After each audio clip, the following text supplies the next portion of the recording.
Okay. How to stay in my feminine energy when also being a single mom, full-time employment, and taking care of home by myself, which is all masculine energy. Yeah, that's a phenomenal question. And I can imagine a lot of people can relate. Yes. Do we want to tackle that one right now? Do you feel like jumping into that? Yeah, a bit? Okay. I'm happy to have a go at that. Yeah. So the essence is just for those of you that are watching, and maybe we do a quick just overview of this idea of feminine and masculine polarity. All right. When we talk about feminine and masculine polarity, we don't necessarily mean men and women. We're not assigning the polarities to a specific gender.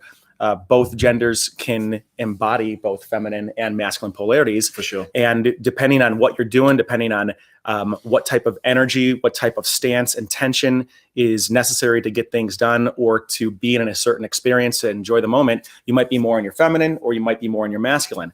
And so it sounds like Maribel's talking about, in some ways, she's taken charge of her life. She's got full-time employment. She's looking out for her kids.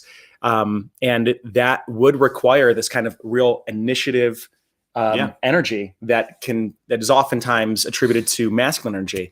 So how does one begin to relax out of that? Perhaps I'm imagining there's specific places where you'd want to be more in your feminine, maybe around guys, right? I think so. Yeah. And actually not, for instance, be in your masculine around men. And I think that's actually can be really difficult. I think that there's no real easy answer to that. But the first thing that comes to mind is I'm wondering what your self-care routine actually looks like. So as you are in your masculine, I'm wondering, do you have time to take and do some yoga? Is there places where perhaps you're doing dance classes? Is there any art that you're involved in? Are there places where you allow yourself to really relax and take care of yourself? Because oftentimes I find that if I am just go, and I'm not allowing my self-care practice to be front and center, or at least there at some place in my life, I can get burnt out very quickly and not have any access to my feminine polarity whatsoever, which is where a lot of my creativity comes from, a lot of my inspiration, a lot of my ability to stop and really enjoy life. Totally. What would you say about that? Yeah. I'd say go to yoga with Clayton. He's there all the time. I mean, the fact you're asking the question, I think is brilliant because a lot of this comes from awareness. So I would be looking at what kind of guys you're attracting and to increasingly notice as early as you can in relating with a man, how much a guy is in his masculine energy. Because one of the things that might most support you is to actually partner with a guy who is mostly in his masculine polarity. And not all guys are, and there's nothing wrong with that. It's just, that's probably going to be a good selection point for you. And then you're probably going to want to practice at this edge of how do you lean in? You know, how do you allow him to take care of you, to take initiative in the relationship? Kind of what comes up there? You know, is it difficult if he says, I'm going to unpack the groceries? Are you like, no, I've got it? You know, are there places where you need to allow yourself to be supported and helped more? Even though you can do it, even though you can get it done. Totally. Where can you relinquish that and actually allow him to step in? Right. Yeah. Yeah. And kind of maybe learn to enjoy that. Other places I'd look at is, what is your relationship to the unknown? Right. So often women who are more in their masculine energy have quite structured lives. They're taking care of business. They knock off their to-do list, but they're not very good when it comes to, I don't actually know where this is going. I'm just going to be spontaneous today. I'm going to let this unfold. There's a situation that actually I don't have control of, and I'm going to relax and surrender and let the situation or let life take me. And if you're really in your masculine, that can sound passive, but what we're actually talking about is surrender.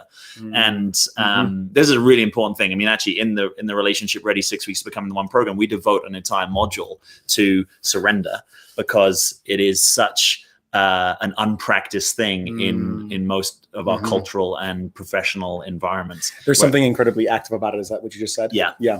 Good. So the ability just to actually let go and be like, where is this going to take me? It doesn't mean that you're completely passive. You can still have some desire. You can still have some agency, but you're actually just not controlling. It's like letting sand run through your hands rather than gripping. Right? You've got to learn how to live from a place where you're not gripping and imagining that you have control of everything. Because if you believe you have control of everything, there's a part of life you're not experiencing, right? Because life is bigger than all of us. Life has plans and ideas in store for all of us that we can't foresee. So a lot of it comes from actually just being able to take our finger off the pulse. And what I often encourage clients to do is to have schedule time with yourself where you are doing nothing. Right? When that might seem really strange or hard, but it's what we call beingness. It's a relationship to time where you're not justifying it because you're trying to get somewhere. You're actually just seeing what wants to arise, noticing internally what's actually kind of coming up and true for you. So it's practice. And this perspective that you're talking about is so damn important with dating. It's so important to, especially if you are in a woman dating, to be able to relax and surrender in the experience and take your foot off the gas and just allow. And again, that is not passive like that, like what Jack was saying. It's very active. It's a choice that you make. And what it does is it allows you to invite more love, more initiative into your life outside of you rather than you being the source of it. Yeah.